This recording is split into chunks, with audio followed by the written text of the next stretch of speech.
Hi everyone, welcome to my channel. So in today's video, we are going to discuss some of the basic concepts of refraction of light.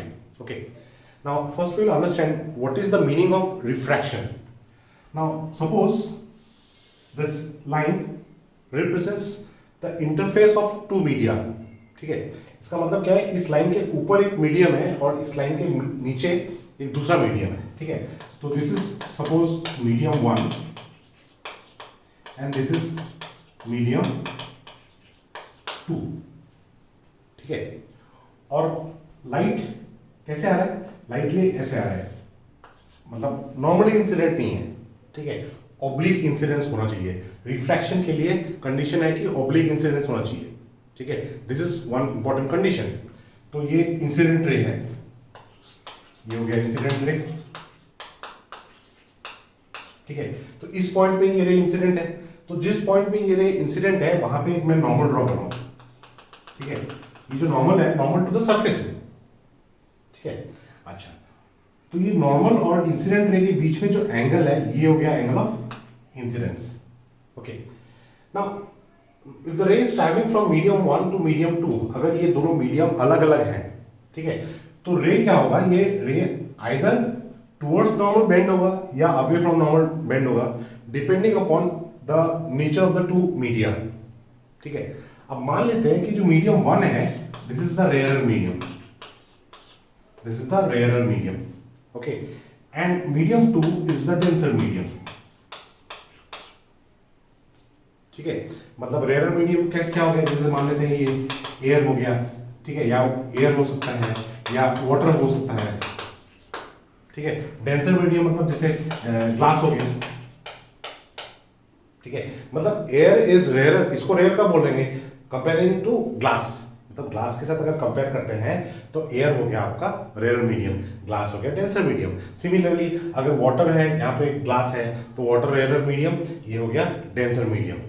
ठीक है, अब किसको rare medium बोलते हैं, किसको denser medium बोलते हैं, ये भी हम लोग थोड़ी देर में सीखेंगे. ठीक है, ये जो रेयर मीडियम या डेंसर मीडियम बोल रहा हूँ, this is with not respect to normal density. ठीक है, जो डेंसिटी हम लोग बोलते हैं ना, density mass per unit volume, उससे रिलेटेड नहीं है, ये कुछ अलग है. ठीक है, this is related to velocity of light. ठीक है, अच्छा, नाउ अब अगर ये रे यहां से मीडियम 1 से मीडियम 2 आ रहा है, ठीक है, और ये रेयर मीडियम है, डेंसर मीडियम है. ठीक है, then the ray is bending towards normal. Okay, now ये जो रे टुवर्ड्स नॉर्मल बेंड हो रहा है, अवे नॉर्मल क्यों नहीं हो रहा, ये कॉन्सेप्ट भी हमारे इस वीडियो में क्लियर होगा. ठीक है, अब यहां पे दिस इज, तो ये हो गया आपका रिफ्रैक्टेड रे.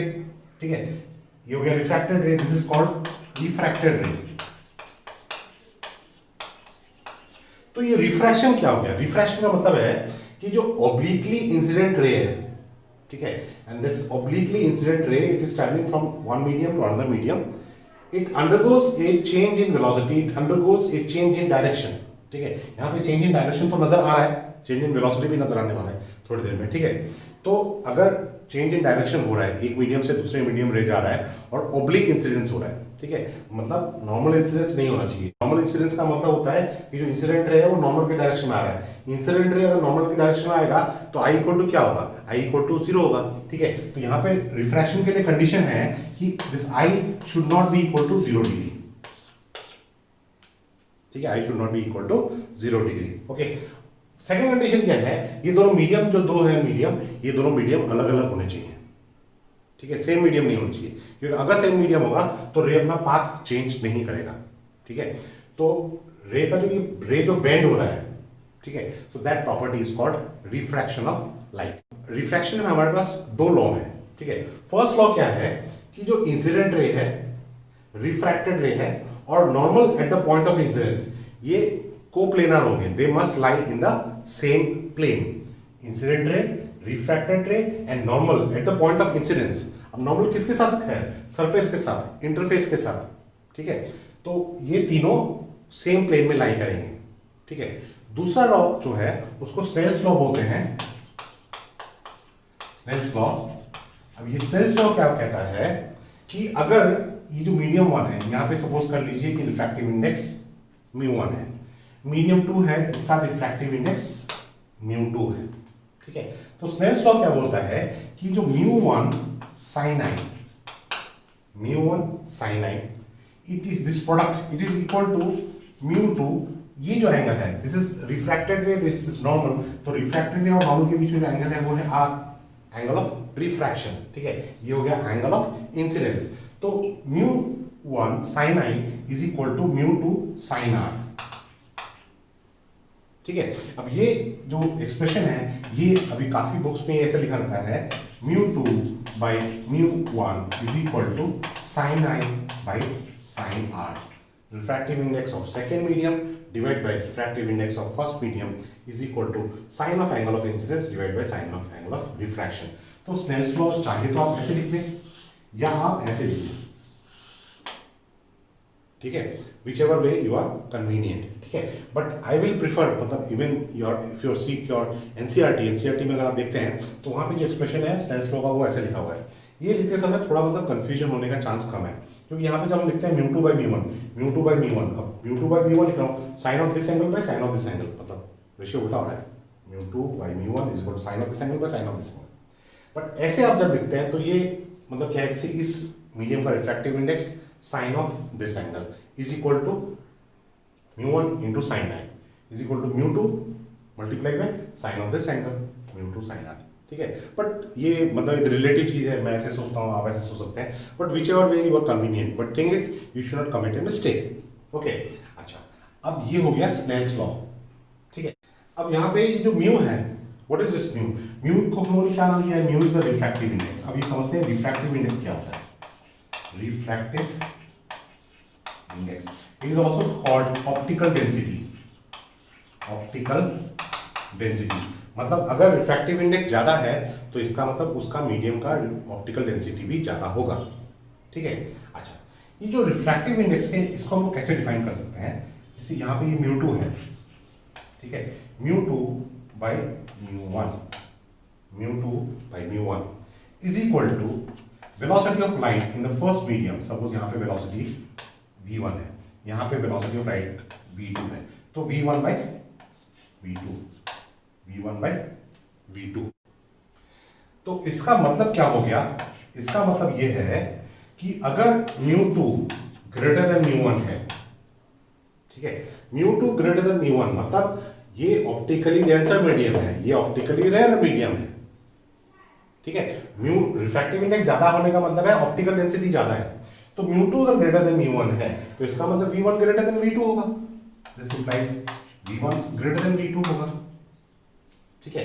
मतलब ये अगर डेंसर मीडियम है, ये रेयर मीडियम है, ठीक है, तो वेलोसिटी फर्स्ट मीडियम में ज्यादा होगा, सेकंड मीडियम में वेलोसिटी कम होगा। तो इसका मतलब अगर रे ऑफ लाइट, यहाँ पे जैसे ray of light is travelling from rare medium to denser medium, ठीक है, ray of light is travelling from rare medium to denser medium, तो यहाँ पे लाइट का वेलोसिटी डिक्रीज होगा, ठीक है। तो हम डेंसर मीडियम उस मीडियम को बोलते हैं जहां पे वेलोसिटी ऑफ लाइट कम होता है, ठीक है। अच्छा, ये हो गया in terms of velocity of light, ठीक है। अब जो मैंने बोला था कि रे यहाँ पे बेंड होगा, अब होगा कि नहीं होगा, टुवर्ड्स नॉर्मल बेंड होगा या अवे फ्रॉम नॉर्मल बेंड होगा, वो हमको कैसे पता चलेगा, ठीक है। तो वो यहाँ पे देखना पड़ेगा, ठीक है। यहाँ पे हम लोगों ने क्या लिखा, μ2 by μ1 equal to sin i by sin r। तो यहाँ पे अगर देखें कि μ2 अगर ग्रेटर देन μ1 है, μ2 greater than μ1 denser medium rare medium, so उस केस में क्या होगा कि sin i greater than sin r होगा। अगर ये इससे बड़ा है तो ये इससे बड़ा होगा, तो sin i greater than sin r का मतलब क्या है, i ग्रेटर देन r, ठीक है। i ग्रेटर देन r का मतलब क्या है, ये एंगल बड़ा है, ये एंगल छोटा है, तो ये एंगल छोटा है, इसका मतलब रे टुवर्ड्स नॉर्मल बेंड हो रहा है।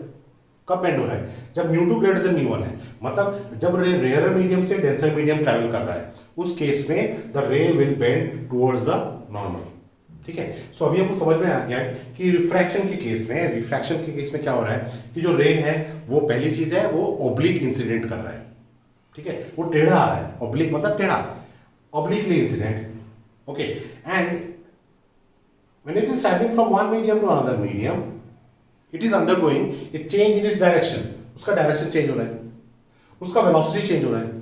अगर वो रेयर मीडियम से डेंसर मीडियम आ रहा है तो उसका वेलोसिटी डिक्रीज हो रहा है, ठीक है। वो रेयर मीडियम से डेंसर मीडियम आ रहा है, उसका डायरेक्शन चेंज हो रहा है। इसलिए हम लोग बोल रहे हैं कि जैसे इस केस में क्या हो रहा है कि when the ray is travelling from rare medium to denser medium, then the refracted ray bends towards the normal, the refracted ray bends towards the normal. ठीक है, अच्छा अब यहां पे और एक एडिशनल चीज देख लेते हैं। There is something called Cauchy law. ठीक है, कॉची लॉ क्या बोलता है कि जो रिफ्रैक्टिव इंडेक्स है mu, it is inversely proportional to wavelength. It is inversely proportional to wavelength, मतलब अगर lambda 1 is the wavelength of light in first medium, ठीक है, and lambda 2 is the wavelength of light in the second medium, तो उस case में क्या होगा, mu 2 by mu 1 is equal to lambda 1 by lambda 2। ठीक है, मतलब क्या हो गया कि अगर ray of light travelling from rare medium to denser medium, ठीक है, mu 2 greater than mu 1, so lambda 1 greater than lambda 2, तो मतलब क्या हो रहा है कि यहाँ पे वेवलेंथ भी डिक्रीज होगा। अगर यहाँ पे म्यू 2 ग्रेटर देन म्यू 1 है तो इसका मतलब लैम्डा 2 लेस देन लैम्डा 1 है। म्यू 2 ग्रेटर देन म्यू 1 का मतलब lambda 1 greater than lambda 2, lambda 1 greater than lambda 2, मतलब lambda 2 less than lambda 1। Wavelength decrease हो रहा है। ठीक है, वेवलेंथ डिक्रीज हो रहा है, हम लोगों ने क्या देखा है यहाँ पे, वेलोसिटी भी डिक्रीज होता है। मतलब अगर ray of light is travelling from rare medium to denser medium, उसका वेलोसिटी भी डिक्रीज होता है, उसका वेवलेंथ भी डिक्रीज होता है। ठीक है, wavelength and velocity both decreases when a ray of light travels from rare medium to denser medium. ठीक है, अच्छा बट लाइट का एक और प्रॉपर्टी है। ठीक है, लाइट का एक और प्रॉपर्टी है, वो क्या है, वो है फ्रीक्वेंसी। फ्रीक्वेंसी क्या है, अगर फ्रीक्वेंसी को मैं f से रिप्रेजेंट कर रहा हूं तो फ्रीक्वेंसी क्या हो गया, frequency equal to v by lambda. Frequency equal to v by lambda. अब हम लोगों ने क्या देखा कि यहाँ पे when ray of light is travelling from rare medium to denser medium, उसका वेलोसिटी डिक्रीज हो रहा है, उसका वेवलेंथ भी डिक्रीज हो रहा है। वेलोसिटी अगर डिक्रीज हो रहा है, वेवलेंथ भी डिक्रीज हो रहा है, तो इसका मतलब ये जो रेशियो है, ये रेशियो तो कांस्टेंट रहेगा, ये रेशियो कांस्टेंट रहेगा, है कि नहीं। तो ये रेशियो कांस्टेंट रहेगा मतलब फ्रीक्वेंसी कांस्टेंट रहेगा। ठीक है, so that means during refraction of light, during refraction of light, direction of the ray changes, velocity changes, wavelength changes, but frequency of light remains constant. Frequency remains constant. ठीक है, so these are some of the fundamental concepts related to refraction of